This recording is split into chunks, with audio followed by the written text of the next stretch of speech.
जय श्री कृष्णा दोस्तों, welcome back to my channel Krishna's master kitchen. आज हम राजस्थान की बहुत ही फेमस रेसिपी बनाने जा रहे हैं, क्योंकि होली पर हम जो तला भुना इतना ज़्यादा खा लेते हैं तो पेट को भी तो सही रखना ज़रूरी है। तो बस इसीलिए आज हम राजस्थानी तरीके से कांजी वड़े बनाने जा रहे हैं। तो चलिए फिर इसे बनाना शुरू करते हैं। तो इसे बनाने के लिए सबसे पहले हमें कांजी बनाकर तैयार करना होगा, क्योंकि इसे बनने में 3 से 4 दिन का समय लगता है और इसे हमें धूप में रखना होता है।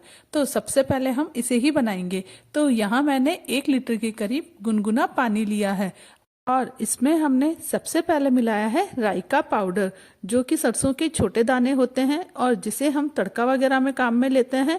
उसे मैंने मिक्सर में पीसकर पाउडर बना लिया था। इसकी खटास बहुत ही अच्छी होती है और ये पेट के लिए भी बहुत ही ज़्यादा फायदेमंद होता है। तो सबसे पहले हमने यहाँ 1 चम्मच राई का पाउडर लिया है और उसके बाद हमने ली है पीली सरसों, काली मिर्च पाउडर, सौंफ पाउडर, काला नमक, सादा नमक, कश्मीरी लाल मिर्च पाउडर और हींग। इसमें आप काला नमक जरूर मिलाएं, क्योंकि काले नमक से स्वाद बहुत ही अच्छा आता है।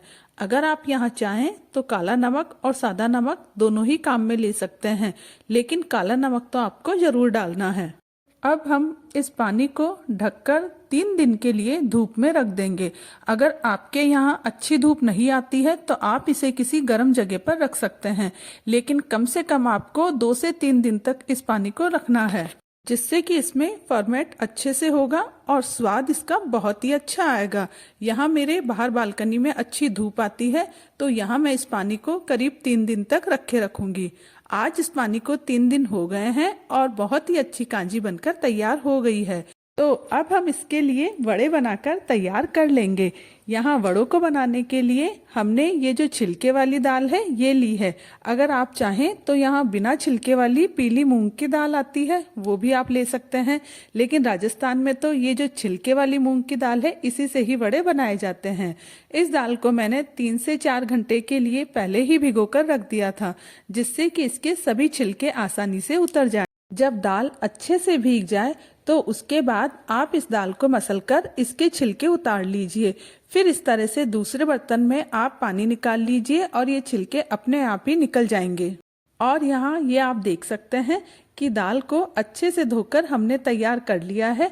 ये थोड़े बहुत जो छिलके हैं ये तो हम रहने देंगे, क्योंकि इससे स्वाद बहुत ही अच्छा आता है। अब हम इस दाल को किसी चलनी में इस तरह से निकाल कर रख देंगे, जिससे कि इसमें जो भी पानी है वो सारा निकल जाए, क्योंकि पानी से ये दाल बहुत ही ज़्यादा गीली हो जाएगी और इसके बड़े अच्छे से नहीं बन पाएंगे। आप चाहें तो यहाँ साफ और सूती कॉटन का कपड़ा ले सकते हैं और उससे भी दाल को पोंछ सकते हैं, जिससे कि इसमें जो भी एक्स्ट्रा पानी होगा वो निकल जाएगा।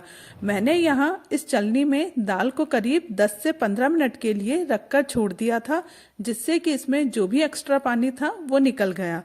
और फिर हम इस दाल का मिक्सर में पेस्ट बना लेंगे। पेस्ट बनाते समय आपको इस बात का ध्यान रखना है कि पेस्ट बारीक बिल्कुल ना हो, ये हल्का दरदरा होना चाहिए, क्योंकि इससे बड़े बहुत ही ज़्यादा टेस्टी बनते हैं।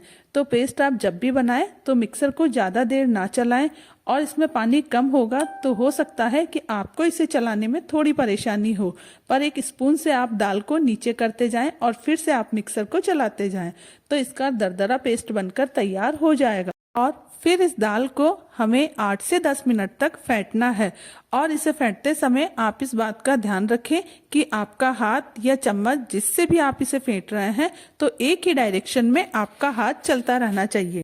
अब हम इसमें कुछ मसाले मिलाएंगे।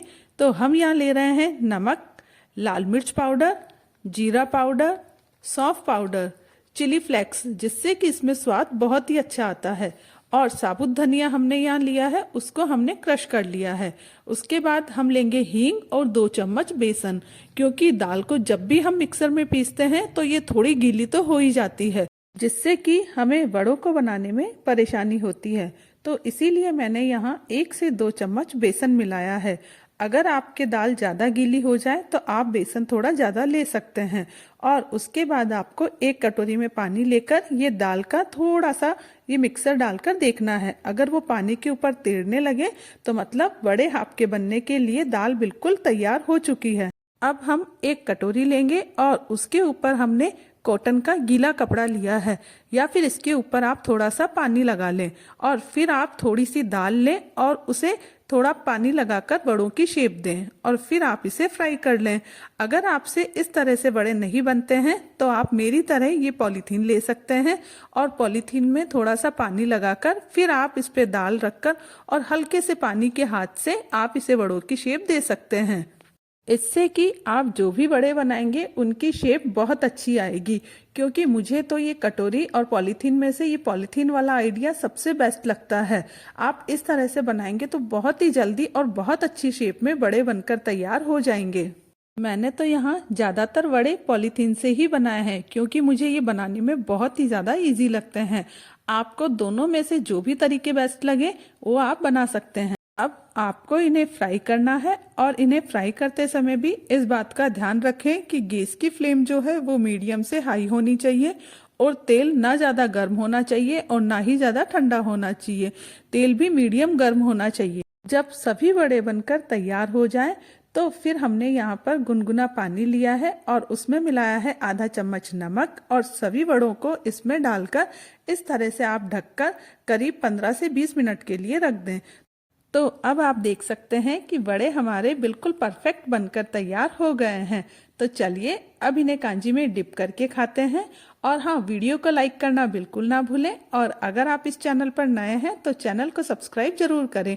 और कांजी का जो पानी है वो तो हमारा बनकर तैयार है क्योंकि हमने इसे 3-4 दिन पहले ही बनाकर रख दिया था, जिससे कि इसमें बहुत ही अच्छी खटास आ गई है। और इसके जो फायदे हैं वो तो आप पूछिए ही मत, क्योंकि ये हाजमे के लिए तो बहुत ही ज्यादा अच्छे हैं और हम जो इतना तला भुना खाते हैं उन्हें बैलेंस करना भी तो जरूरी है। तो इस होली पर आप ये राजस्थानी कांजी वड़े जरूर बनाएं। अगर आपको कांजी का पानी ऐसा ही चाहिए तो आप इसे फ्रिज में रख दें और अगर ज्यादा खट्टा चाहिए तो बाहर रखें और कुछ दिन के बाद इसे फ्रिज में रखें।